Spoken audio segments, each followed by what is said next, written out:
জি বলুন।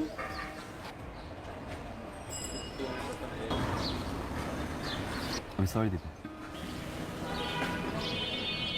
সরি কেন? Sorry for that day. আমার ঠিক হয়নি।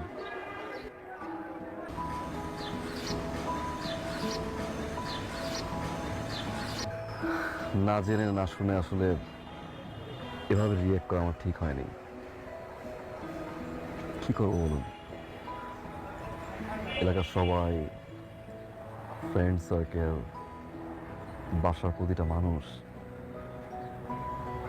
বারবার যখন এই মিথ্যা গুজবটা নিয়ে কথা বলছিল, খুব খারাপ লাগছিল।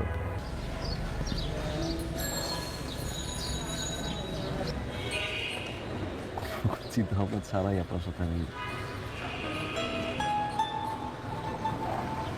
রিয়েক্ট করে ফেলি।